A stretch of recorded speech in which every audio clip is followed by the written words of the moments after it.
right, so today we're going to dive into something pretty bizarre.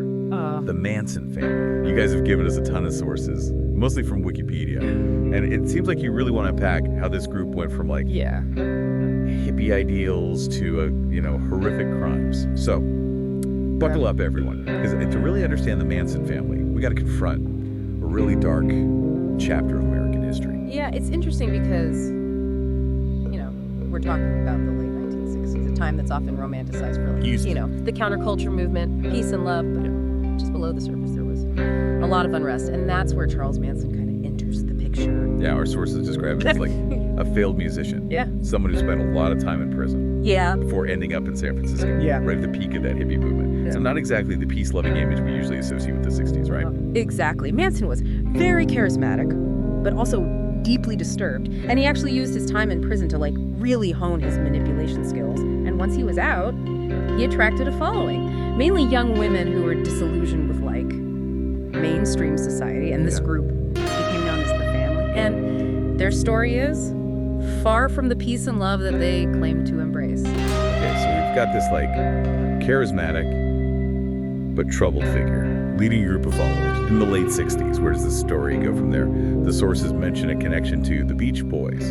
That seems completely out of left field. Right. It's almost too strange to believe, but it actually happened. So Manson crosses paths with Dennis Wilson of the Beach Boys, and they even spent time together. Some people even say they recorded music, though the band denies it.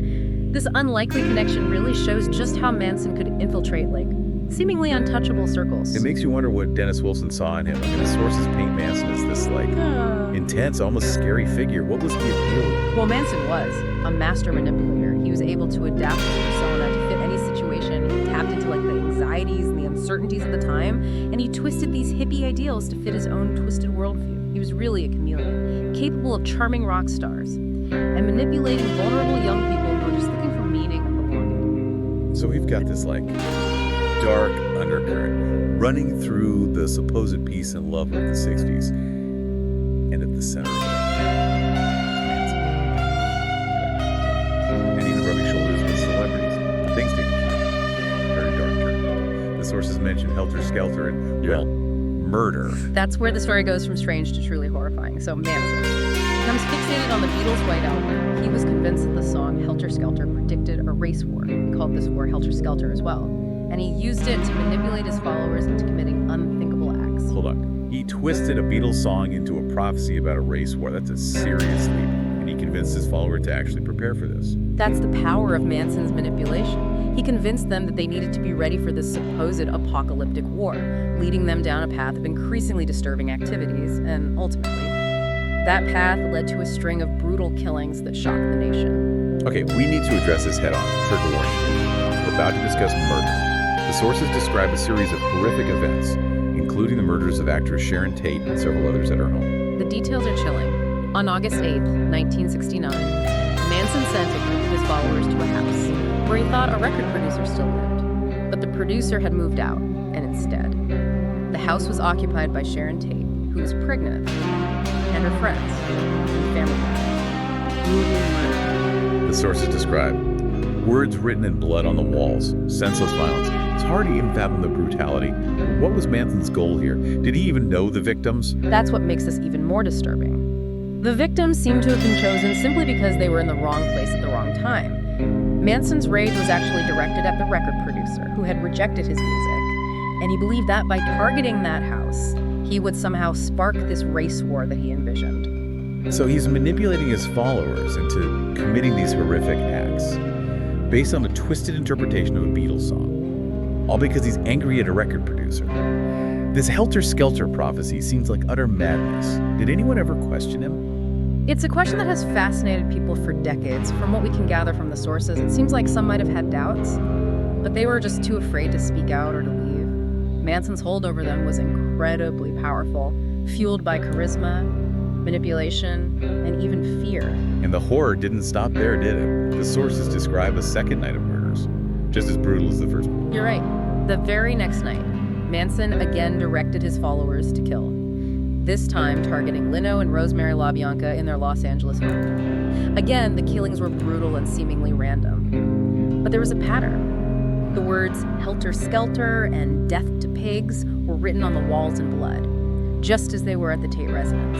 It's like he wanted to send a message, to implicate someone else in these crimes. Who was he trying to frame? Manson wanted to make it look like the Black Panthers were responsible, hoping to escalate racial tensions and bring about the race war he was obsessed with. So he's orchestrating these murders, writing messages in blood, trying to start a race war. It's almost too insane to believe. But thankfully, it didn't work, did it? The police eventually caught him and his followers. How did it all unravel? Well, it's interesting how the investigation unfolded. Initially, the police didn't connect the Tate and LaBianca murders. It seems almost unbelievable now, right? Considering the brutality and the strange messages written in blood. But this was the late 1960s. Forensic science wasn't as advanced as it is today. It's hard to imagine investigators not immediately seeing a connection.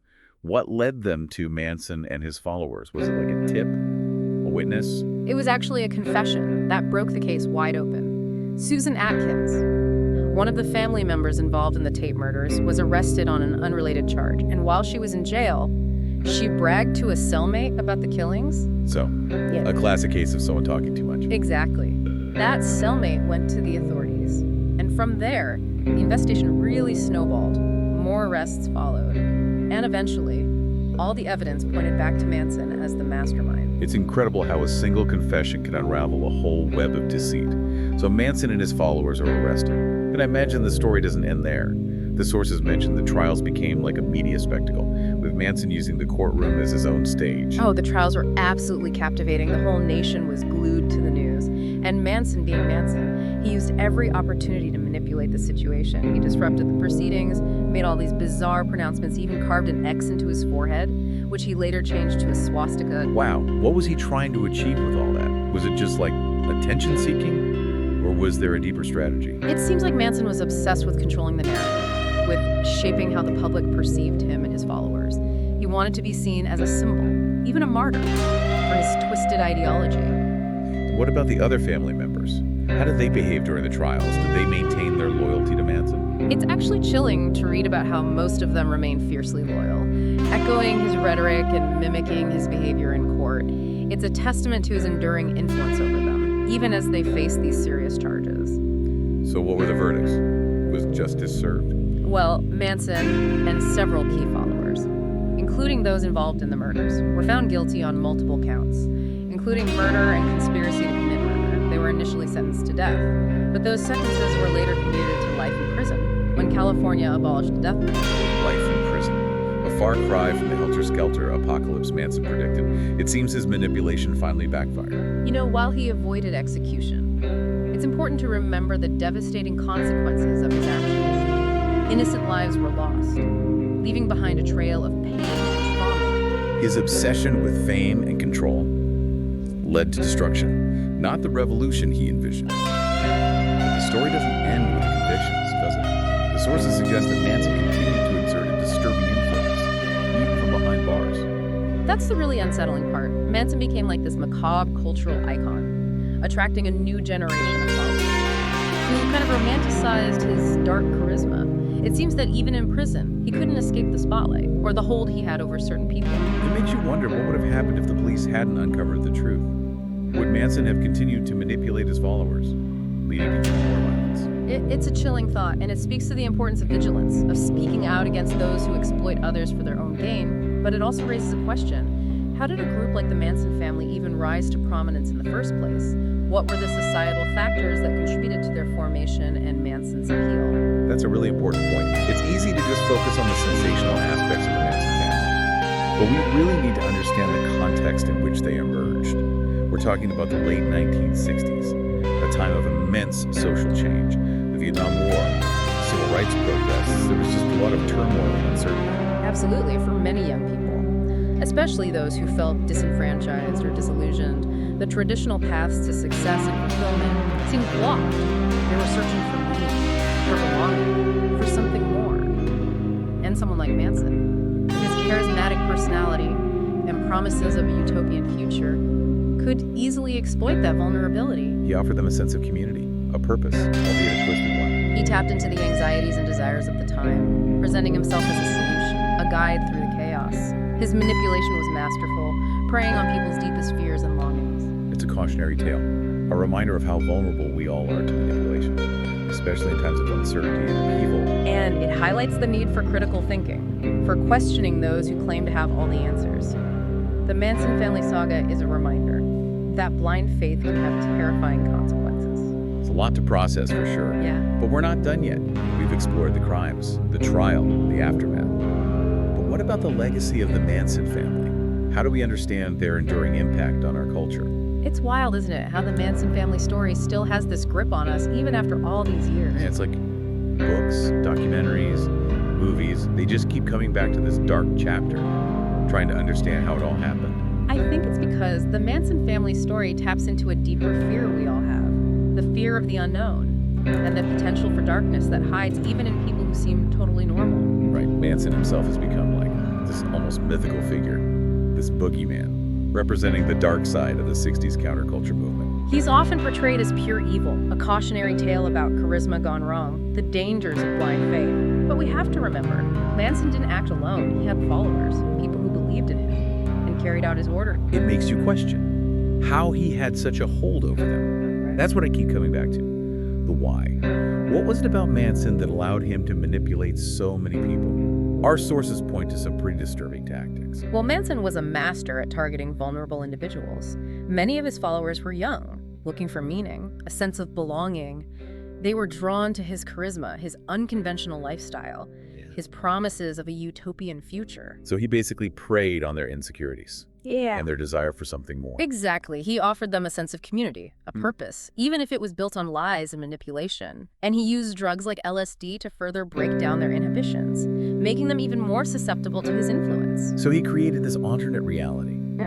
where his followers were completely under his spell, vulnerable to his every suggestion. Right. And once he had their trust, he used a combination of manipulation tactics to keep them in line. Love bombing, guilt trips, threats, even violence. It was a textbook example of cult tactics. Wow. The Manson family is definitely a stark warning about the dangers of cults and extremist groups. But what can we learn from this? Beyond the obvious dangers, what does their enduring impact say about us? The Manson family story continues to resonate because it forces us to confront the darker aspects of human nature. It reminds us that we're all susceptible to manipulation, especially when we're feeling lost or vulnerable. Yeah. It also highlights the importance of critical thinking, questioning authority. We can't just blindly follow charismatic leaders or accept everything we're told. We need to be skeptical, to think for ourselves. You got it. The Manson family saga is a stark reminder that blind faith can have devastating consequences. We have to be vigilant, challenge those who exploit others for their own gain, and cultivate a healthy sense of skepticism. We've covered a lot of ground in this deep dive, from the sunny haze of 1960s California to the darkest depths of human behavior. It's been a fascinating and honestly terrifying journey. The Manson family story is a complex one, with no easy answers. It forces us to confront uncomfortable truths about ourselves, about our vulnerabilities, and about the potential for evil that lurks within seemingly ordinary people. If anything, I hope this deep dive encourages you to think critically about the world around you, to question those who claim to have all the answers, and to be wary of those who seek to manipulate and control. Remember, history is full of cautionary tales, and it's up to us to learn from them and build a better future. Stay informed, stay engaged, and keep questioning. That's the best way to honor the victims and prevent such tragedies from happening again. Thanks for joining us on this deep dive into the dark world of the Manson family. Until next time, stay curious, stay skeptical, and keep searching for the truth.